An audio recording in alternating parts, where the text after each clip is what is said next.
Live from the Dr. Jerry Henderson Radio Complex, it's time for Card Guys. And now, here's your host, Anthony Schulte.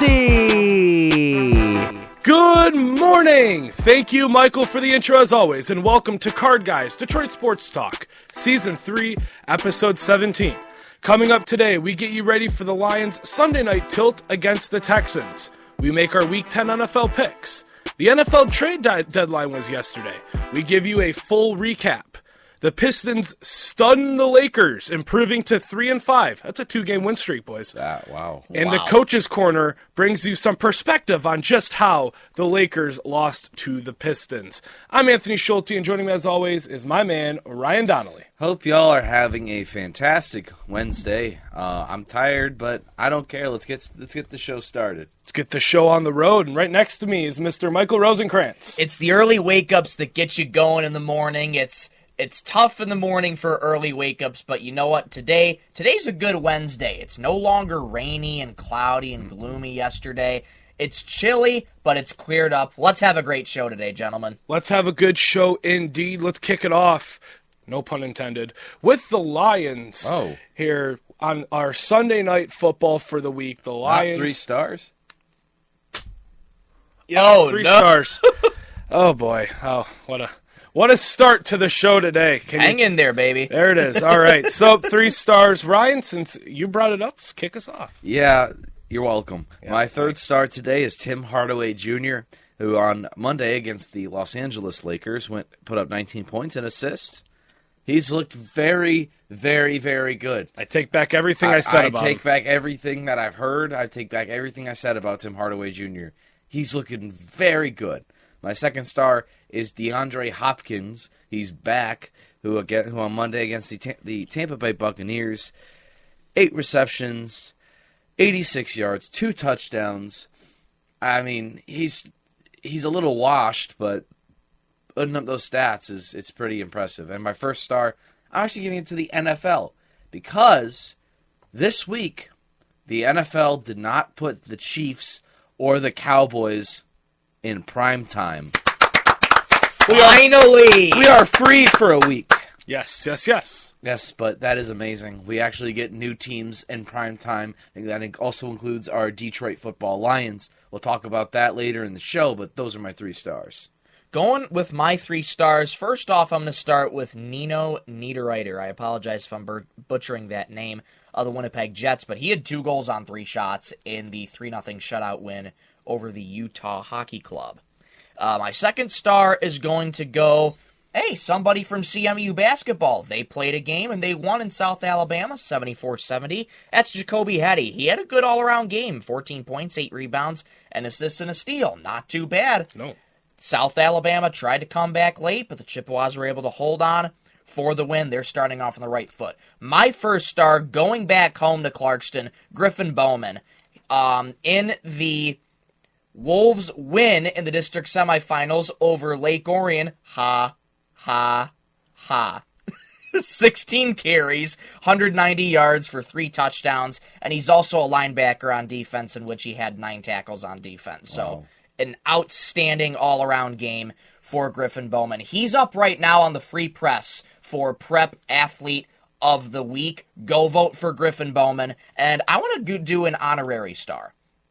2 players are going to share my honorary star today. That's Jess Lawson and Michi Pruitt of CMU women's basketball. I had the privilege of calling that game with Jesse Goldberg-Strassler. Shout out to you.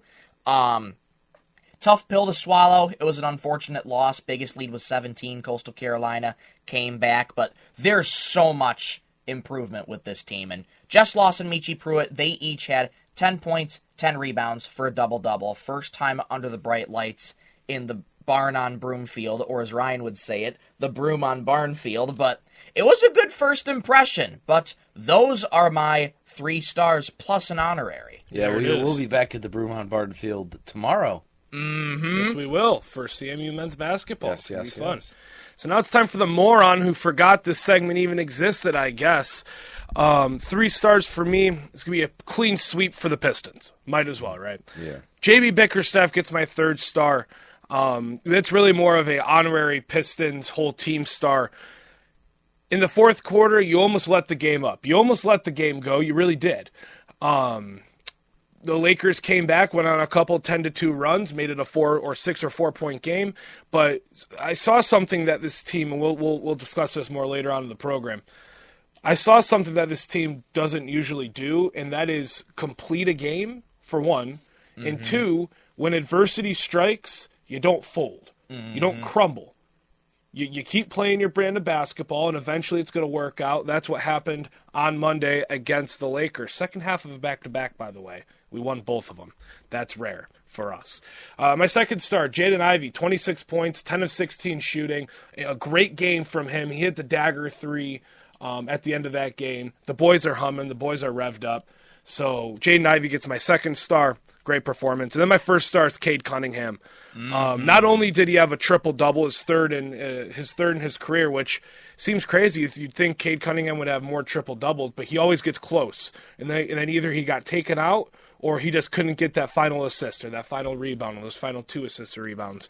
Not only did he get a triple-double, but I saw some great leadership from him during that game, keeping the team composed, keeping the team cool, calm, collected.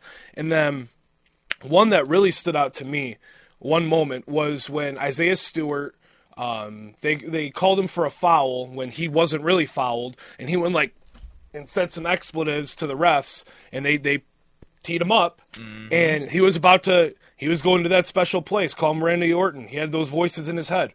And Cade came down. He was like, "Hey, bro, not worth it, not worth it, not worth it." Really stepping up, being that leader, kind of keeping Stu cool. And it's hard to keep Stu cool, but Stu he cooled down after that. And a great game from Stewart, too. You could get an honorary star because that was a great game from Isaiah Stewart as well. So those are our 3 stars. I almost forgot about it. You can shame me in the comments. I deserve it.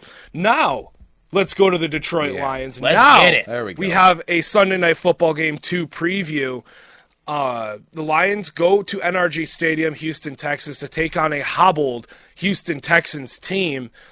Don't have Stephon Diggs. We don't know Nico Collins. Don't know where Nico Collins is going to be. Is he going to play? Is he not going to play? Is he be back from IR? Are they going to bring him back? Who knows? Where Nico Collins is. They have Joe Mixon, which I have him in fantasy. I'm not really too keen on Joe Mixon doing much against this Lions defense, even though Josh Jacobs did tear us up last week, so who knows really what can happen. Joe Mixon, still a special talent, even we could consider his later years. C.J. Stroud's been struggling as of late. The Lions have that really good pass defense that we've been seeing on Jordan Love. Last week specifically, Tank Dell is really their one receiver they have right now, and their defense is a little hobbled too. You saw Will Anderson go down with an injury last week. He did come back in that game, though. You're seeing their offensive line. Their offensive line is struggling. So the Texans, they're struggling right now. They just lost to a Jets team that was on a 5-game losing streak. While it may seem like the Lions have an easy game, I'm sure the Lions are preparing for this game like they saw it on the schedule at the beginning of the season. Right? The Texans are still a good team. There's still a lot to worry about with this Texans game, and this is not an easy game. This is a game we could easily lose. C.J. Stroud is still a special talent. Tank Dell is still a special talent. Joe Mixon is still good. When their offensive line wants to show up and not commit penalties, their offensive line is still good. They have a defensive-minded head coach who's one of the best young head coaches in the league. The Texans are still a formidable foe, and you still have to take them seriously. It's not a cakewalk game, even though it may be a little bit easier this week than it was the past couple weeks. No, absolutely. I mean, this was the game during the preseason that I was really scared of. I'm not really scared of the Texans that much, but again, and I'm going to quote you, any given Sunday. Any given Sunday. Any given Sunday. Yeah, I mean, you see the Texans, they lost to the Vikings earlier this year. They lost to the Jets last week. Anything could happen. Right. Obviously, injuries has riddled this Texans team, and I mean a lot. And also we gained some people like Za'Darius Smith, who we'll talk about later in the show. But I could see a Lions victory, especially now that we have Smith. Our QB pressure is going to look a lot better. I mean, I feel like Za'Darius is going to help out Aleem, and I feel like Aleem is going to help out Za'Darius. That offensive line down in Houston is decent. Laramie Tunsil is still on the O-line for Houston. Most penalties in the league right now, I'm pretty sure. He's committed the most penalties in the league by a wide margin, I want to say. I think it's like 13 or 14 holy cow. Penalties committed by him. I mean, yeah, he's a walking flag.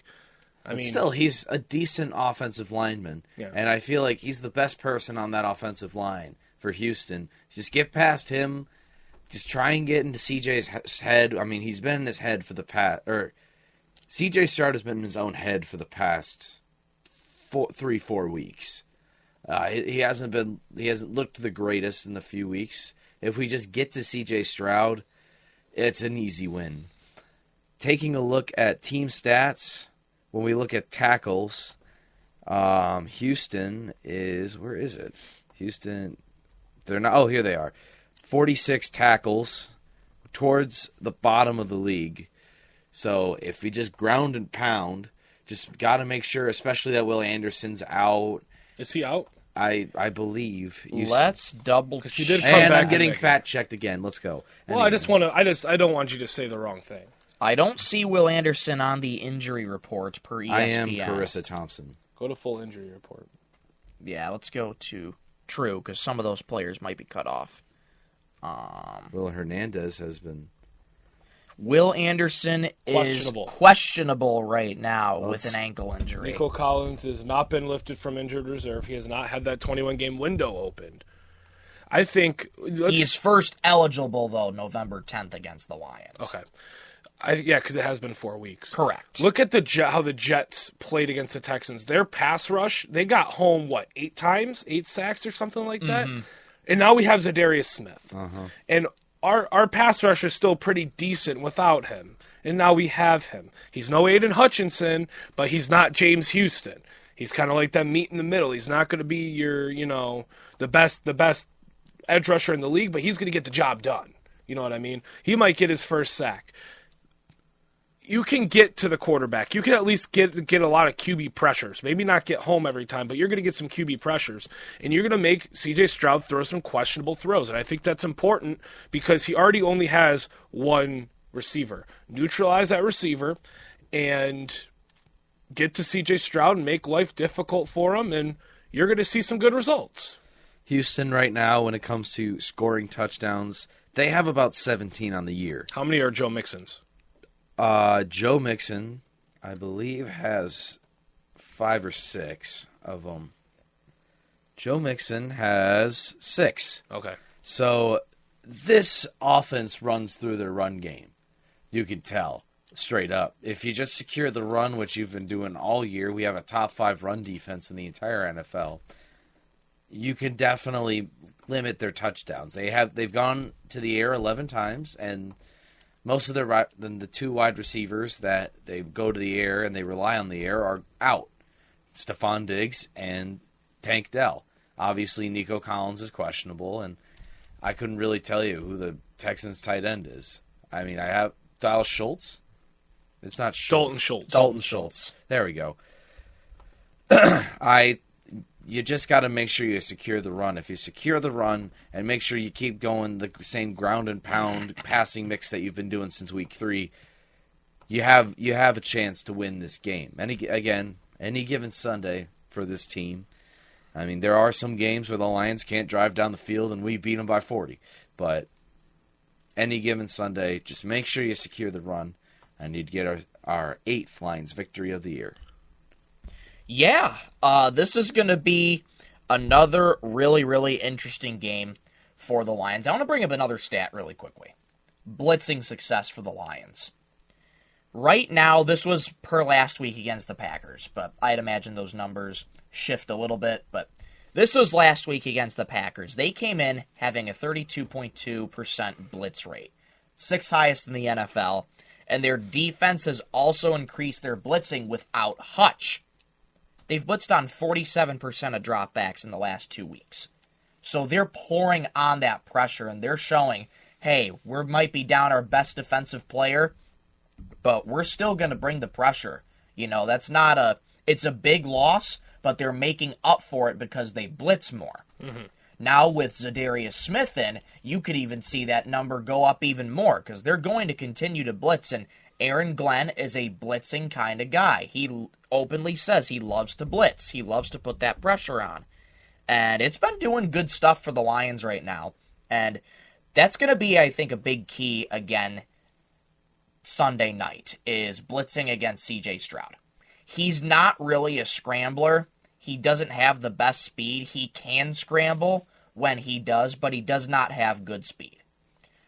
I'm fully expecting the Lions to be able to get to him on those blitzes, and who knows, maybe Za'Darius Smith will get his first sack in a Lions uniform, but that will remain to be seen. But this is going to be interesting because you're talking about two teams that sort of rely on the run game, and I think it's all going to come down to pass defense. Lions have the better pass defense. Yes, Houston's riddled with injuries, but this is a game that the Lions can take advantage of and continue this hot streak. You've won the last 6 games in a row. Should be undefeated, in my opinion. Fair enough, yes. Should be undefeated against the Bucs. We digress. The point is, this is another good test for the Lions. You're under the bright lights at NRG Stadium. Primetime football. You have your chance to go 8-1 any given Sunday. Any given Sunday. But it should be a very, very interesting game against the Texans. I'm excited for it. As am I. All right, so we're going to quickly, Lions, they play Texans, as we mentioned, 8:20, NBC, Sunday Night Football. Tirico and Collinsworth. Oh, here's a guy, Patrick Mahomes. Anyways, the NFL trade deadline has come and it is gone. It was yesterday, ended at 4 p.m. Here are all of the trades that went down yesterday. There were some trades that went down before yesterday. We're talking about yesterday's deadline deals. The Detroit Lions kicked it off. They kicked off the day. Detroit receives Za'Darius Smith and a 7th-round pick in 2026 for a 2025 5th-round pick and a 2026 6th-round pick. So giving up a little bit, but we still get a pick back. So we're only losing 1 pick in that trade. I think it's a very even deal. You could have went for somebody a little bit younger, maybe to grow with Hutchinson, but you got a very good player in Za'Darius Smith, and he could be kind of like a mentor to Hutchinson. Let's think about it. How many mentors has Hutchinson had? Not many. Not many, if at all. Many. So this gives Hutchinson, as he's already very mature and I think a player that's above his years right now. He's playing much higher than we should expect from, what is he, 23? He's playing like a 28 in his prime pass rusher. And he's 23 or 24. He's 24.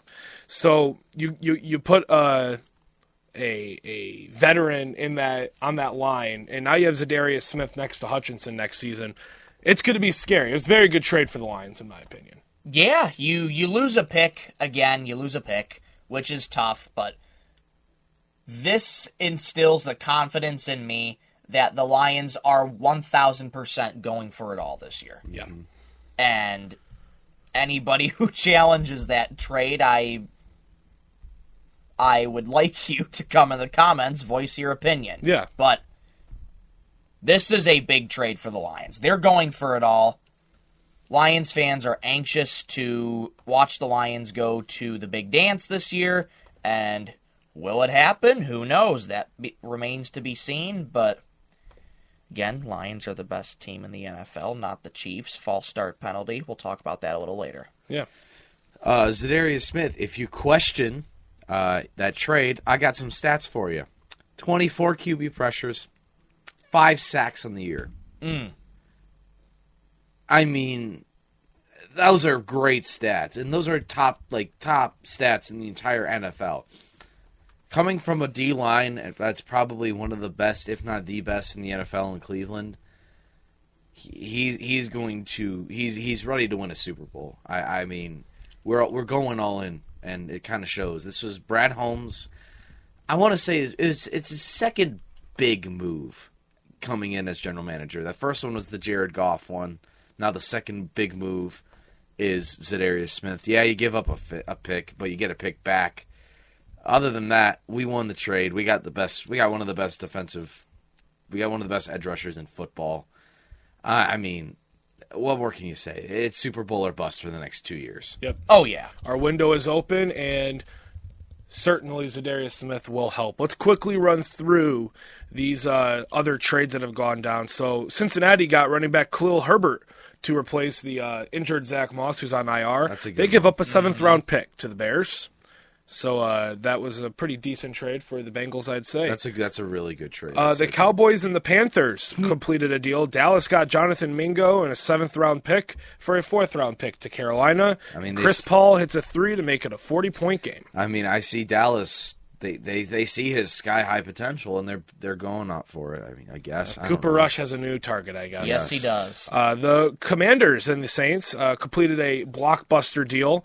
Washington receiving star cornerback Marshawn Lattimore and a 5th-round pick for a haul for the Saints. It's a 3rd-round pick, 4th-round pick, 6th-round pick. So a nice haul for New Orleans and a nice haul for Washington. I think that's an even 50-50 trade. Yeah, 100%. Marshawn Lattimore, he's been in the league for a long time. They got a veteran corner on defense.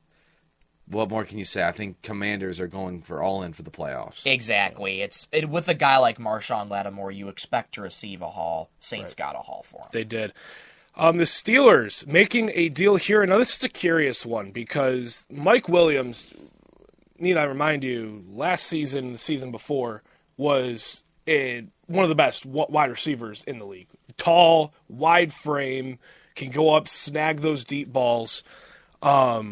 Mike Williams in New York, not really targeted much, kind of looking like Le'Veon Bell when he went to the Jets. I'm pretty sure he went to the Jets. Pretty sure. I think you're right. But he looked, as the kids would say, washed. And Pittsburgh, he gets a chance. He's going to get more targets. He's got Mr. Unlimited.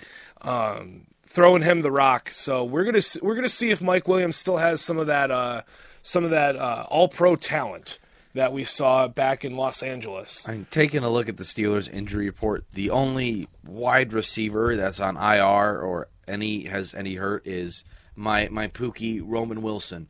Yeah. And he hasn't really played any snaps this year, so I mean, okay, cool. He was really good, and then he tore his ACL, and now he just automatically is washed.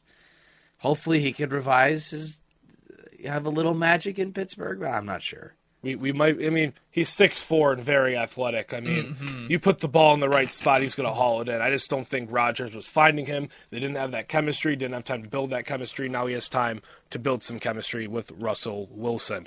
The Steelers also active with a little bit of a rival. The Packers are sending Pittsburgh Preston Smith for a 7th-round pick. So the Steelers they're trying to take advantage right here to compete with the Ravens and try and win this division, this AFC North division.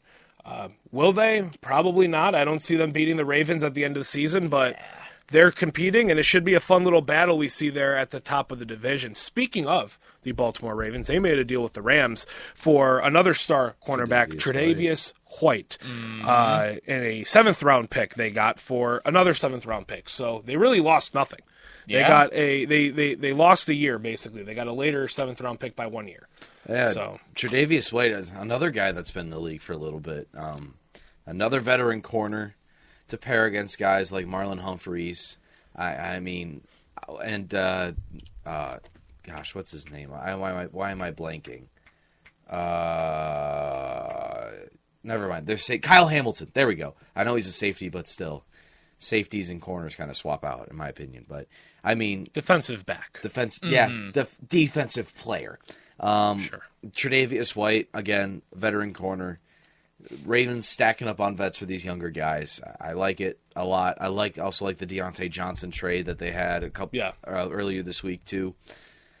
I think the two winners of this trade deadline, because we're almost done going through all these trades, are the Lions and the Ravens. I think those are my two. You could throw the Steelers in there. I think you can throw the Steelers. Yeah, you could throw in the Steelers. But I think the two big winners are the Lions and the Ravens. Yeah. And then our final deal of the deadline was Niners and Texans. The Texans giving up Khalil Davis, defensive tackle, for a 7th-round pick. So that wraps up the NFL trade deadline, our coverage, you could say, of the NFL trade deadline happening yesterday. Obviously, that was the biggest thing that happened yesterday, right? The NFL trade deadline. Mm-hmm. I digress. Coming up after this break, we have Pistons, we have Coach's Corner, we have our Week 10 NFL picks. You're watching Card Guys Detroit Sports Talk. We'll be right back after this. Sports cards, signed jerseys, signed helmets, and more. Miller's Sports Cards and Collectibles is your one-stop shop for all things the hobby. Make sure to check them out down Mission Street in Mount Pleasant, right past Meyer. Miller's Sports Cards and Collectibles. Card Guys, Detroit Sports Talk. Join Michael Rosenkranz, Sports take precedence over academics. I agree, but Ryan Donnelly, Corbin Burns, who is their big-ticket J13 item. Scooble is with us. Scooble's our big-ticket Did J1. you just call Tarek Scooble James? And Anthony Schulte. I have an issue. You have. There is no break. It's a constant grind. It's an unbreakable cycle. Yeah, it's... As they navigate through the Detroit sports landscape. Live Mondays and Wednesdays at 7:30 a.m. on 101.1 The Beat in Mount Pleasant and at 11 a.m. on YouTube. Card Guys, Detroit Sports Talk. Welcome back, Card Guys, Detroit Sports Talk. Ryan Donnelly, Michael Rosenkranz, and Anthony Schulte here with you live from Central Michigan University. The Detroit Pistons have won another basketball game. Whoa! Quick stat for everybody here. The Pistons have won their third game 56 days sooner this season than last season. The Monty Williams effect. 56 days? Yeah, last season was I'd say last season was not ideal. Oh, that's what happens when you get one of the best coaches in basketball. JB Bickerstaff. And you know what? I applaud you. And you know what this means too? This means there is no more no-win November. That's true. That's right. No more no-win November. The only competition in November the Pistons were competing in. Yes. Not the in-season tournament, which that's coming up pretty soon too, next week. Yeah, soon enough. When we could compete in that. I'm excited to see the in-season tournament. However, the Pistons, they beat the Lakers. We're going to kind of cover the Lakers more in the Coach's Corner because it was some of the worst coaching I've seen in a little bit. And JJ Redick has been on his game for the most part, but there's some things that he did that lost them the game. Just some defensive sets, and their defense was poor, we can say. But the Pistons have the Hornets tonight. They're kind of feeding off this energy. They seem locked in. Malik Beasley is one of the most vocal guys we've had in the locker room in years, like a decade. Yeah, almost, it seems like. But Malik Beasley talking about, he's like, hey fans, how we feeling right now? We haven't accomplished anything yet. Like the fact that they have the mindset of, last year when they got their third win, it was like we won the finals. Cade's on his knees. He's like, oh, we finally did it. I mean, we got fans jumping up. Yeah. Taking off the bags off their head, throwing it in the air. You could have flown down confetti and given us the Larry O'Brien at that point. There would be no difference in celebration. But this year it's different. This year they're like, well, we get it 2 weeks into the season for one. And for two, this team, they're locked in. They're like, yeah, we won 3 games. We haven't done anything yet, right? Mm-hmm. And I love that mentality because you could easily sit in that locker room right now and be like, hey, we've already accomplished more than the last season. Good job, guys. We did our... No, they're all like, yeah, we got 3 wins. That's what we expected. We expect to be decent, right? So, and especially in a weak Eastern Conference, it's up for grabs. And you have a game tonight, a big test tonight against the Hornets. And you might be asking, hey, Anthony, why is that a big test? It's the Hornets. Well, one, they have LaMelo Ball back, and he's a pretty good player. Mm-hmm. Number 2, you need to win these games against bottom 5 Eastern Conference teams if you want to be out of the basement. If you want to be a play-in contender, you've got to beat the teams you have to beat. And that one of those teams is the Hornets. So you have a test tonight. Can you go, I think we're on the road, right? Yes. Can you go into Charlotte and get a win? You had a day off. It's a brand new day. Can you go in, snag a win from Charlotte, and get one step closer to 500? You also can't count out Brandon Miller too. Brandon Miller is special. He's going to be a star, but Pistons look completely different. We beat the Lakers, which I did not expect in the slightest. By double digits, too. By double digits. 12. All of our wins have been by double digits. I think this is the first time we beat the Lakers since LeBron joined the Lakers. It's been a seven-game losing streak. I don't remember a time when we beat the Lakers without LeBron. I think the last time we beat the Lakers was when Blake Griffin was here. Well, really? On the road, I want to say. Was this like Lonzo's rookie year? No, this was like... Well, if we were on a 7-game losing streak, it must have been the last game of 2020. Okay. So the last game of the 2020 season against Los Angeles, I'm pretty sure we won, and that was with Blake. Because yes, it was, because Blake had one of his only good games that season. I remember he had a bunch of stinkers, and he had a 20-point game that game when we beat the Lakers. That's the last time we beat the Lakers. This guy needs to check into a mental hospital. Let me look that game up. Going off the dome of a random Pistons game in 2020. Anyways, it's a little concerning. It's a little concerning. Yep. It's a little concerning. Anyways, Anthony fact-checked himself and proved himself correct, it sounds like. I want to say so. In the words of Michael, anywho. Actually, it might have been 2019 because we had one of the games canceled. Anyways, Pistons look great. Defensive switches, I think, is something I want to talk about. You could see, I think, in the Brooklyn game, you could see how better on defense we look. We're not constantly switch.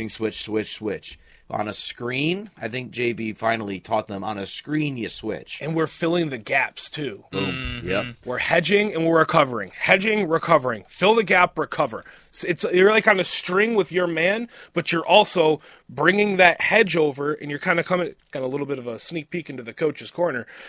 You take away the lane, you take away the gap, but you also recover back to your man, so it's not a back cut or they don't pop out for three. That's how you play defense, and we've been seeing it a lot. Obviously, there's some mistakes. We're still a young team. We're still learning.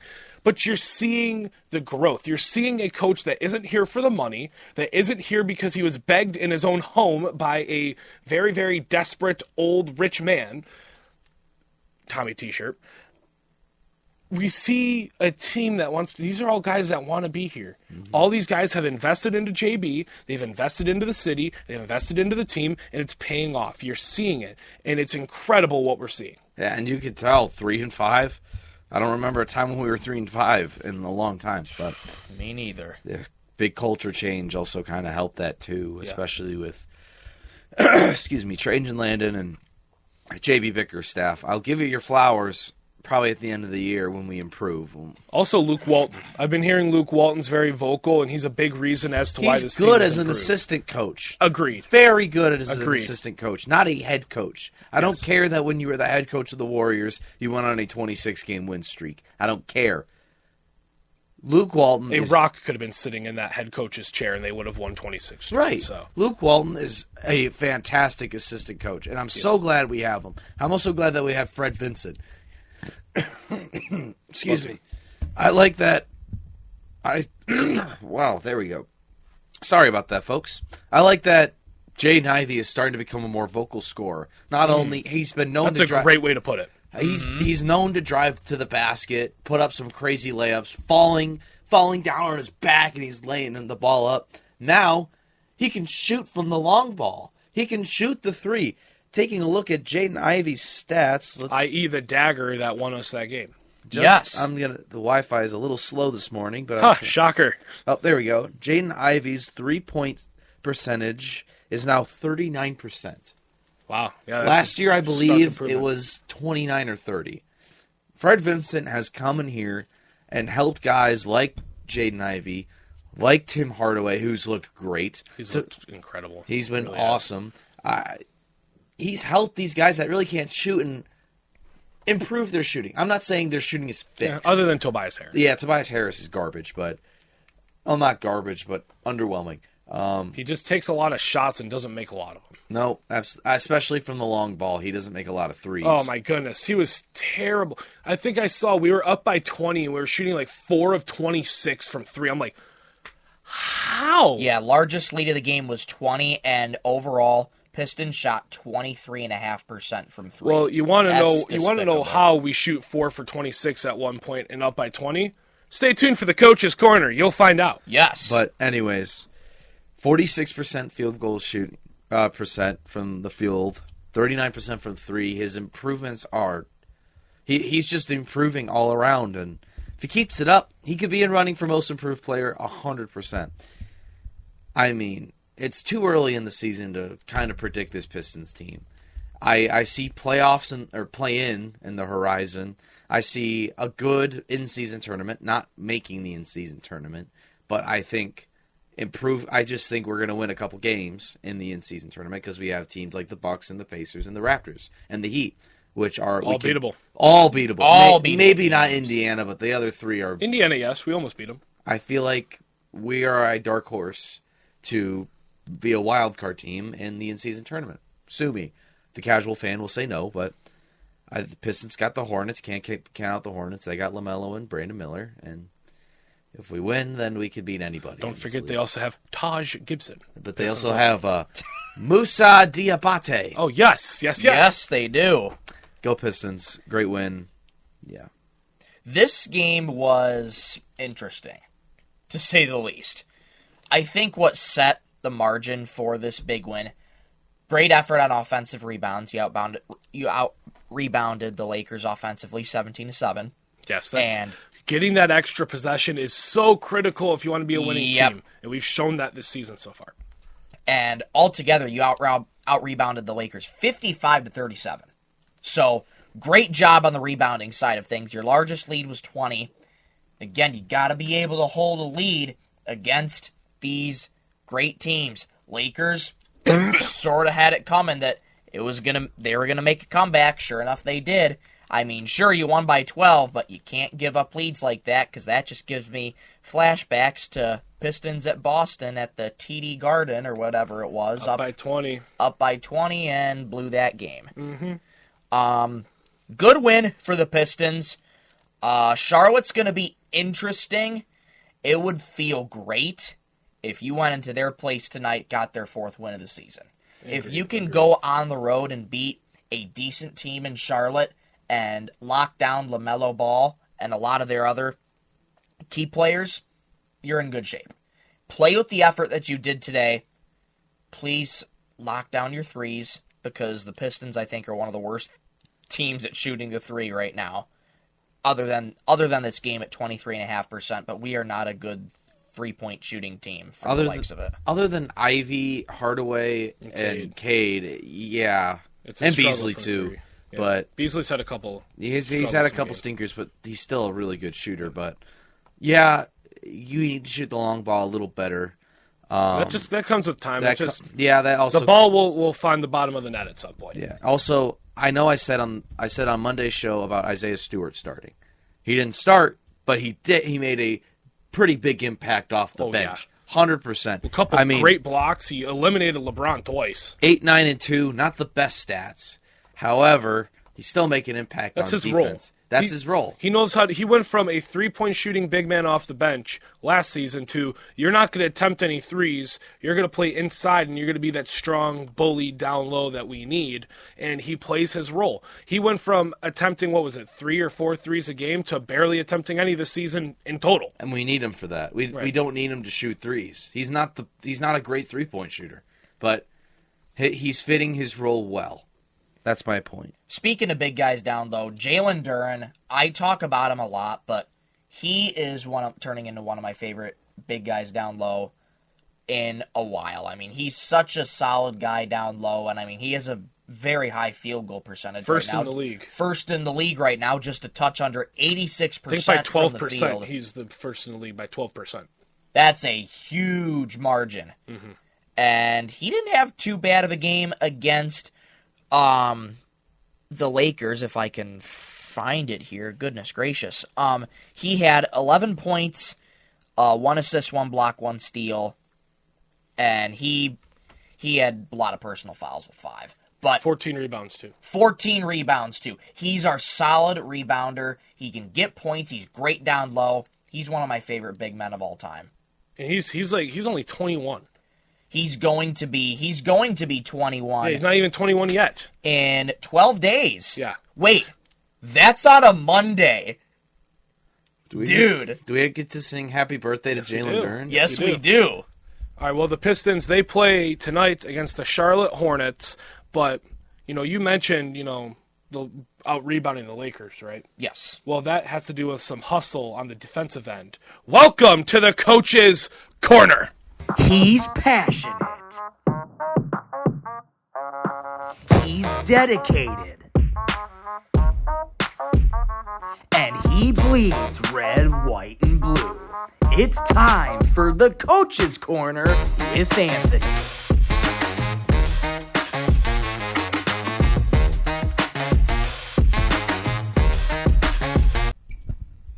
Welcome to the Coach's Corner. I'm your host, Anthony Schulte, for this segment, and I have a list that I compiled from watching this Pistons game on things that the Lakers did that lost them this game. Let's start off with our first point, shall we? Lazy transition defense. Pistons fast break. This is a moment of the game. Pistons had a fast break off a rebound. Rui Hachimura, I love him as a player. He was jogging back. This allowed Cade to get the advantage over him and get in front of him. So Cade beat him. Anthony Davis, he was playing at the top of the paint. He should be jogging back alongside Cade to kind of eliminate that and beat Cade and eliminate that driving lane. Well, he didn't. He was I can't read my handwriting. That's great. So he's supposed to be preventing a driving lane, right? But he was sitting at the top of the key. Very lazily, just kind of standing there like this, right? Just kind of vibing out. And then Cade sees that, immediately attacks that. So he goes over to Cade. He's like, "Oh, Cade's coming this way." He turns over this way, but guess who he was guarding? Tim Hardaway Jr. right there. The basket's right there. Guess what Tim Hardaway Jr. does? Whoop! Goes right behind him. Easy layup at the rim. It's the attention to detail, right? It's the attention to detail. How about this? Bad pick and pop defense. So AD isn't hedging off of Duren. We talked about hedging earlier. So a Duren screen, AD isn't hedging and taking away the top, right? You got Cade Cunningham getting the screen from Duren. Austin Reeves is guarding. This leads to a wide open Cade 3. How so? Without hedging, that means Reeves has to recover immediately off a Jalen Duren screen. If you've run into Jalen Duren before, sometimes guys run into him and their shoulder pops out. Gary Trent Jr. in the preseason had a shoulder injury simply by running into Jalen Duren, who wasn't moving. So, where was I? I'm right here. So he makes Reeves late off the screen. Jackson Hayes then realizes that. Now Jackson Hayes is late to seeing that AD wasn't hedging up and trying to take away that Cade 3. And Cade gets a wide open 3 right there. Many fails to stunt and recover, giving up wide open layups. Stunting and recovering, we talked about it. Stunting is kind of jumping in to take away that lane and then recovering to your man. You want to take away the driving lanes and the gaps so then good players like Cade Cunningham don't drive through the gaps and get to the rim, able to do whatever he wants. Especially a guy like Cade, who is a guy like Jalen Duren. You get into the gaps if you're Cade Cunningham, you either have a layup or a lob to a Duren dunk. Your choice. The floor is yours if you can get past and through the gaps. If you're not hedging against the Pistons, whether it's Ivy, whether it's Cade, they're going to attack. And they're going to take advantage of that and get through to those gaps. They're very, I like to call them slinkies. They like to slither through and they kind of like a slinky and they get through, right? They will get through if you don't hedge, and many instances, you can go through the game tape, they were not hedging, which led to taking advantage of the gaps. You have to hedge and recover. One of the biggest things on defense that I harp on, you have to hedge and recover. Take away the gaps so you're not giving up easy lob plays, playmaking plays. You don't want guys getting into the paint at their own will. If you take that away, either they run into somebody, turnover, foul, something happens and they're not penetrating the defense. You don't want penetration, especially from a playmaker like Cade Cunningham. How about many instances, I thought I said mistakes. I really need to work on my handwriting. Many instances of the back being to the ball. LeBron James, you're in year 22, right? I love LeBron James. Why is your back to the ball? Your back should be, say this is the baseline right here. Back should be to the baseline at all times. So you have a head on a swivel, you know where everything is. The ball's over here, right? Why is LeBron like this? The ball's over here. He doesn't know what's going on. Yeah, you have your peripherals, but now you have to make that whole extra effort to get to the position that you're supposed to be at the first time. I saw this at least 2 times live where their backs were to the ball. What are we doing? You're in year 22. I haven't played above JV basketball, and I know to not have your back to the ball. Back's always to the baseline. Your back is always to the baseline. LeBron's in year 22, still doesn't know that. We covered not covering the gaps, guarding past the 3-point line. There is a play where you're not covering the gaps and you're guarding all the way up at the 3-point line. Why? Why are you guarding all the way up at the 3-point line? Especially against someone like Jalen Duren. Duren doesn't attempt at a 3 because he can't make them. And you're guarding him up at the 3-point line? Crucial coaching and defensive errors led to this Lakers loss. You see the Pistons with abysmal 3-point shooting stats. They tried to give this game away. The Lakers, AD had 40. LeBron almost had a 20-point triple-double. They're guys, they played. Austin Reeves, he was really good. D'Angelo Russell was making shots, but they couldn't come back. Do you want to know why? It's because they gave a young and hungry Pistons team opportunity after opportunity after opportunity. Last year, would have worked. You would have gotten away with all that. This year, you're not getting away with that, and that's what led to their loss. A team is shooting 23% from 3 and turning the ball over at the same rate that we have been all season, and you lost by 12 as a contender with 2 All-Stars and a bunch of really good role players on your team. Unacceptable stuff from JJ Redick and his staff. And that is the Coach's Corner. He's passionate. He's dedicated. And he bleeds red, white, and blue. It's time for the Coach's Corner with Anthony.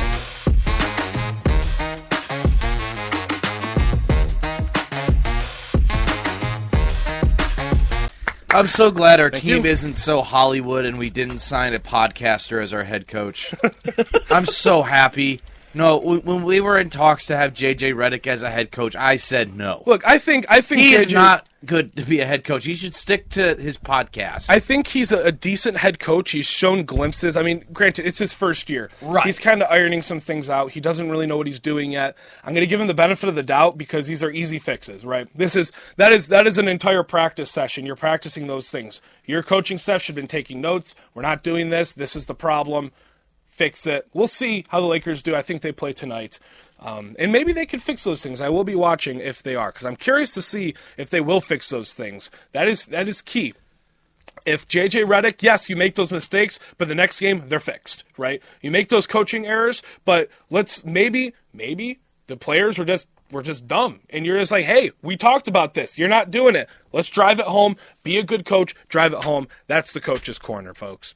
All right, let's get into our NFL picks, shall we? Yeah, all right. Let's close this show off. Week 10. Week 10 of the NFL season. 8 more weeks left to go here in the NFL season. It's flying by. I don't want football season and also, to end.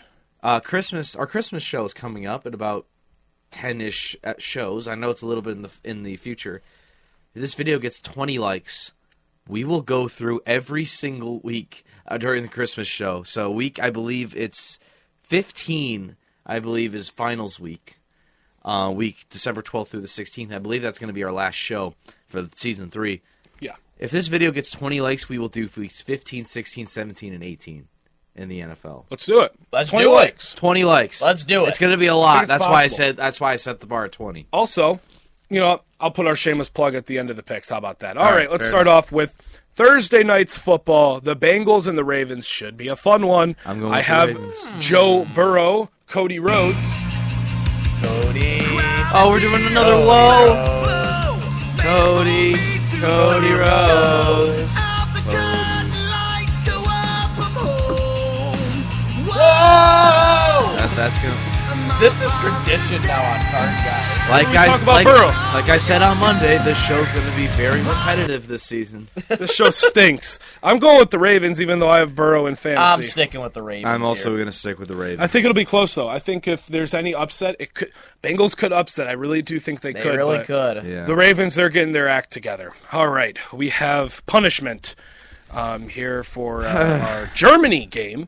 Not only is Machine Gun Kelly going to be the halftime performer, we have Giants and Panthers across the pond in Germany. I don't know who scheduled this. I don't know what for. These two teams are a questionable choice. I'm going to go with the New York Pigskin Giants, but I'm in love with an emo girl. Fell in Clip love it. with it. Clip it. Clip it. Clip it. It's a Machine Gun Kelly song. Fair enough. Hey, girl, are you Machine Gun Kelly? Because shut up. Oh no! Clip it! I'm going with the Giants, all right?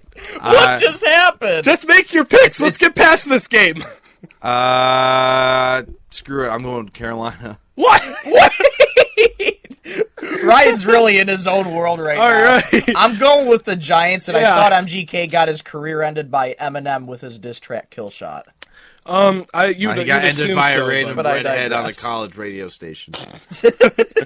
That's fair enough. All right, we got Patriots and Bears. I think the Bears kind of recover here. This should They're be at home, Chicago. back at Soldiers Field. Give me the Chicago Bears. All right, we all got Chicago. Bills and Colts. I'm going Bills. I'm going Bills, Bills. The Colts kind of look a little questionable. Their quarterback position's a little iffy. A little sticky, if you will. It's getting sticky. That's a Great brand new song. song by Tyler, the Creator, one of Yes, those yes, overrated yes. artists Hey. in the world. Let's not talk about that right now. All right. Broncos and Chiefs. Ladies and gentlemen, Good. Here we the go. Ryan Donnelly upset of the week. I'm taking the Denver Broncos. And I hope you're right. Defense has looked shaky, but again, you're going against probably the best team in the AFC. Chiefs I hope you're right. have looked not great the past couple weeks. I think Denver gets it done at Arrowhead. Pretty decent upset. Give me the I'll Broncos. hop on your bandwagon. Yes. Yes, yes, yes. Wow. They were good. I was between two, and I was thinking, I was like, do I go with the Broncos as my official upset of the week? And I have a different one in mind that I'm a little bit more confident in, but I will join you on the Broncos bandwagon, mainly because I need their defense to do good. I'm going to pick the Chiefs, unfortunately, but I hope that you both are right about the Denver upset. I will not be sad if the Chiefs lose to the Broncos. By the way, false start penalty! The most blatant we've ever seen! Yes, and they missed it. How repetitive is it? How convenient, Kansas City, that the refs just seem to be looking the other way during that penalty. It seems like that's happened before, maybe. It's just so frustrating. It's old. It's getting old. It's getting old so quick. It's like a WWE match when it's two single stars and someone like in the corner is arguing with the ref and someone is pinning them. Yeah. And the ref doesn't see it. It's like, yeah. Thanks, Triple H. Anyways, the Falcons and the Saints. I'm going with my Dirty Birds. I'm going with I think that's pretty obvious. I'm going to also go with Anthony's Dirty Birds. Yes. Let's go with the Dirty Birds. Love my 3 for Falcons. 3. Maybe Matthew Judon will get a sack. Hopefully. All right, we have 49ers and Bucks. I think it'll be close, but I'm going to take the 49ers here. Oh. Ooh, They're this is a getting good Christian one. McCaffrey back. They are? Oh, that's big. Give me Yeah, the I'm going 49ers. Give me the Niners. We got Commanders and Steelers, the Fighting Isaacs versus the team that I like, the Washington Commanders. I'm going Commanders. They just got a lot of defensive help, so that'll be very good for them. I think that they get it done at home against the Steelers. Especially with that Marshawn Lattimore pickup. Yes. As well. Give me the Commanders. Let's go Commanders. There it is. We have Vikings and Jaguars over Vikings. in Duval. You say Duval. You know what the Jacksonville Jaguars are? Do. Give me the Vikings. Fire Doug Peterson like I'm going always. with the Vikings.